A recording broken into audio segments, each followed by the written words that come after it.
Hello. Thank you very much for joining me today. How you doing? So that moment with Zelensky and Trump in the Oval Office, it's still on my mind. I'm going to move on past it after today. I really don't like just focusing on politics, but that moment is still on my mind. In fact, tomorrow I think I'm going to react to rugby.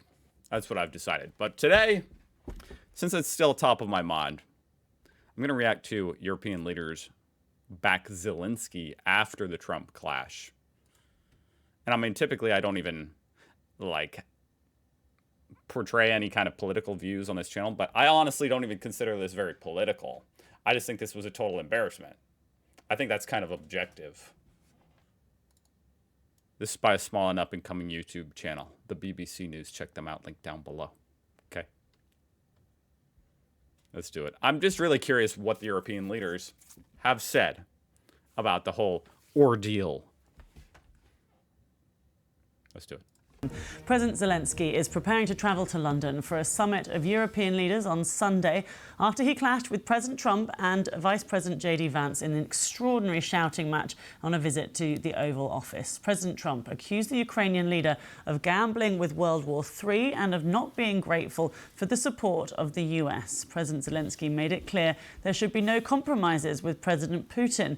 Following all that drama, the president of Ukraine was ordered to leave the White House and a much-anticipated minerals deal was not signed. The US president later said President Zelensky could return when he was ready for peace. What a disaster. Our North America editor Sarah Smith has this report. Donald Trump began the day confident he was about to sign a very advantageous deal with Ukraine. You know what part of it is that's just so disgraceful to me is that it's like, okay, if you're going to be tough on the world leaders that are at war and say, oh, we need to act tough or whatever to make a deal. Well, then you got to be tough on both of them, and especially the one that was the belligerent in the conflict. Duh. In my opinion, that's duh. Like, since when is, like, America and Russia are not allies? I don't know if that's news to, like, Trump, but anyway, let's continue. Advantageous deal with Ukraine. These kind of events are all very carefully planned, and they usually do stick to the script. You sit down in the Oval Office with all of the accompanying press. I don't think Trump has a script, I will say that. Which in some ways is nice. I don't like when politicians just have a script, typically. Where the conversation starts with pleasantries, sometimes even a little joke. And I do like your clothing, brother. Yeah, really? That wasn't a pleasantry. There are obvious... That was weird. If you saw the clip, when he's walking in, Trump makes fun of his clothes. The first thing he says to him is about his clothes. So, yeah, I don't know why he then said, I do like your clothes. It's just disingenuous at best. Obvious tensions. President Zelensky wants security guarantees for America that Donald Trump says are not on offer. But it was a jibe from a reporter about Mr. Zelensky's outfit that actually set the aggressive tone. Why don't you wear a suit? You're at the highest. Why don't you wear a suit? You're at the highest level in this country's office, and you were. This really did set the tone, didn't it? I actually didn't see this clip till after my initial reaction. Highest level in this country's office, and you refuse to wear a suit. Just want to see if you do. You own a suit? Yeah, problems. A lot of Americans have problems with you not Really? respecting. I don't even know who this buffoon is. And I hate how he says a lot of Americans have problems. It's like, okay, well, I don't know who you represent. Genuinely, I don't know who you represent. I don't think you're an elected representative, so I don't know why you're speaking on behalf of a lot of Americans. But I'm an American, and I didn't even think about his attire. I don't care. Maybe I'm not materialistic. I just didn't care. I still don't care. I think it's kind of cool. Whatever he's got. I don't care. I know that symbol is like a Ukraine. They just replaced it on that big statue with, and they have that I don't know, man. But anyway, moving on. I don't have in this office. I will wear costume after this war will finish. Okay. Yes. He was accused of being disrespectful in his dress and in his attitude. I would like to hear Zelensky's, actually speak genuinely on his why does he not wear a suit, because obviously that does break the norm. Is it to kind of like signify that his country's at war or something? Like I would be curious to know, since they're making such a big deal out of it, but I hadn't even thought about it before they brought it up. For refusing to agree to what Donald Trump thinks a peace deal in Ukraine should look like, for explaining his fears for his country. I'm really here to hear what the European leaders had to say, but okay, we got a little recap going on. And do you think that it's respectful to come to the Oval Office of the United States of America and attack the administration that is trying to prevent the destruction of your country? A lot of questions. Let's start from the beginning. Sure. First of all, This is the moment a disagreement became a full-blown fight. Donald Trump is clearly furious, and you'll see the two leaders start angrily talking over each other, fingers pointing, tempers fraying. Don't tell us what we're going to feel. We're trying to solve a problem. Don't tell us what we're going to feel. I'm not telling you. Because I'm you're in no answering on position this to question. dictate that. That's exactly Remember what this. you're doing. You're in no position to dictate what we're going to feel. You're gambling with the lives of millions of people. You're gambling with World War III. You're gambling with World War III. If you didn't have our military equipment, this... But like, you have to, if you're going to say that, you have to also say Putin is gambling with World War III. Right? I mean, one thing is for certain. If Putin stopped invading Ukraine, the war would be over.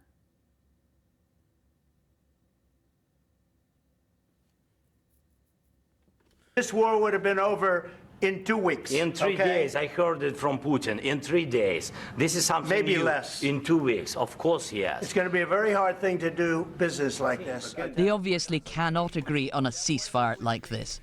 With Donald Trump as angry as he has ever appeared in public, Volodymyr Zelensky refusing to back down, enraging the American president even further. They may never agree on whether Vladimir Putin can be trusted to stick to the terms of any deal. She's asking, what if Russia breaks the ceasefire? What if anything? What if a bomb drops on your head right now? Okay? What if they broke it? I don't know. They broke it with Biden because Biden, they didn't respect him. They didn't respect Obama. They respect me. You're either going to make a deal or we're out. And if we're out...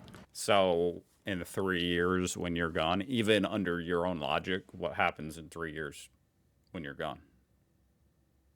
You'll fight it out. I don't think it's going to be pretty, but you'll fight it out. But you don't have the car. And I mean, I want the war to end as well.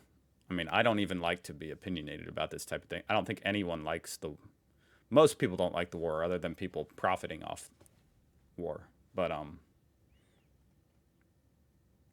and Putin, I guess.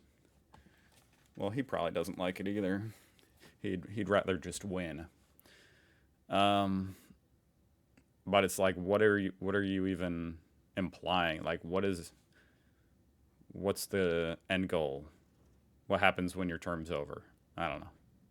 Cards. But once we sign that deal, you're in a much better position. But you're not acting at all thankful. And that's not a nice thing. I'll be honest, that's not a nice thing. All right, I think we've seen enough. What do you think, huh? The interesting thing about the thankful part, which was driving me nuts in the first time I reacted to it, there was something came out about Biden also supposedly said Zelensky wasn't thankful. Biden, Zelensky, thankful. Which is this was funny. I saw this compilation of Zelensky saying thank you 94 times. But, yeah, in this 2022 report, I guess, Biden at some point, Biden allegedly losing his temper and calling on Ukraine to show a little more gratitude toward the U.S. for its support. So, I don't know. I don't know what to take away from that, but it's interesting. This is going to be great television, I will say that. They were then meant to sit down and enjoy a working lunch before... At least we can say that about the whole world affairs. It's great television. If only it was fiction. Excellent television. Signing a deal that had already been agreed to allow American access to critical mineral mining in Ukraine. Instead, President Zelensky was instructed to leave the White House. Donald Trump posted on social media, "I've determined that President Zelensky is not ready for peace if America's involved, because he feels our involvement gives him a big advantage in negotiations." He disrespected the United States of America in its cherished Oval Office. He can come back when he's ready. See, that's the part. That part in particular irks me, because I'm like, what do you mean he disrespected the U.S.? I just don't see that. I don't see that. For peace. As he got ready to leave, the cameras lined up, ready to catch Mr. Zelensky being expelled from the White House. He knows he needs American backing to fight the war. He needs American support to get what he wants in any peace deal.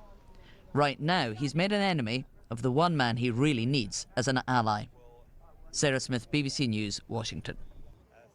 So how has this exchange been viewed in Kyiv? Here's the take of our Ukraine correspondent, James Waterhouse. Okay. This leaves the Ukraine having to fight on. There is no respite from the day-to-day full-scale invasion it continues to combat. If you look at Donald Trump, perhaps suggesting the door is still open, perhaps if you look at President Zelensky still thanking America after that extraordinary exchange, perhaps there is still some collaborating to be done down the line. But it increasingly feels like this was less to do with a mineral deal. For President Zelensky, this was about trying to entice America into a deeper level of cooperation. And clearly, this proposal, this contract, wasn't as enticing for Kyiv as perhaps the White House was suggesting. We thought that America had dropped its demand for $500 billion worth of natural minerals. And we thought that perhaps, ahead of President Zelensky's departure from here, that maybe America was going to, in turn, provide the security guarantees, the military promises it wants to prop up any ceasefire in the future. Because what Ukraine and Europe agree on is that they still need America to be there in case this war was to reignite. But at the moment, it seems you have a White House refusing to commit to that, despite lengthy diplomatic efforts over the course of this week. And the mineral thing is interesting, and I will say I'm pretty sure the only thing Trump cares about is money for the most part, so it would be interesting. It's interesting in that it would give Trump an incentive to back Ukraine if he was relying on their minerals and the mineral deal from being disrupted. That's an interesting aspect about it. And you saw a President Zelensky there seemingly having to stand his ground. I mean, the people you speak to here in Kyiv, we spoke to a couple last night, they were pleased. They thought President Zelensky had no choice. There are some MPs who felt he could have been a bit more tactile in the face of a verbal attack by the President and Vice President of the United States. But broadly speaking, there's a rule in Ukraine, there's a pattern. Whenever the country is under threat, be it from the invasion or whether it's President Zelensky himself, it fuels a political unity where you'll have his most fierce political rivals. I mean, I just have to interrupt just to say, like, I don't know. It's hard to say how Zelensky should have acted or been more tactful.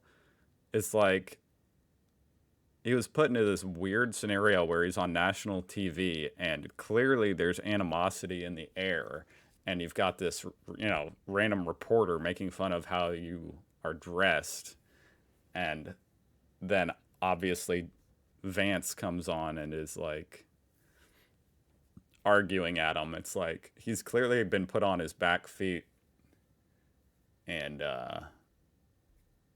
I don't know. No one's gonna. How are you supposed to act in that scenario? It'd be difficult to act perfectly. I don't even know how you're supposed to act. And they don't hold back in Parliament. There is a deep division on domestic issues like mobilisation, for example. But in these periods, there is unity because the country does not want to appear divided, not least in the face of Russia. James Waterhouse there for us in Kyiv. Well, European leaders have been rallying behind Ukraine, expressing their full backing of Kyiv's efforts to repel Russia's invasion. The British Prime Minister, Sir Keir Starmer, fresh off his own visit to the White House, spoke to both President Trump and President Zelensky. A spokesperson said Sir Keir retains unwavering support for Ukraine and is doing all he can to find a path forward to a lasting peace based on sovereignty and security for Ukraine, adding that the Prime Minister looks forward to hosting an international leaders summit on Sunday, including President Zelensky. If the idea is that the war is never going to end until Russia, cedes that land, gives it back, then is that ever realistically going to happen? Like, I don't know. The whole thing could just be done with so much more grace, though.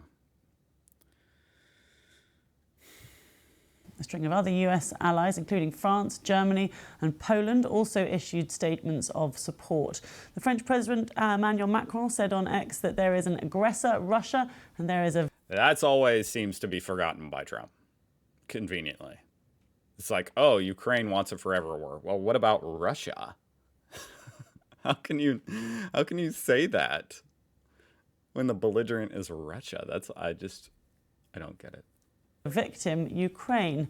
Prime Minister of Poland, Donald Tusk, wrote, "Dear Zelensky, dear Ukrainian friends, you are not alone." Canadian Prime Minister Justin Trudeau offered his support, writing that Canada will continue to stand with... Russia illegally and unjustifiably invaded Ukraine.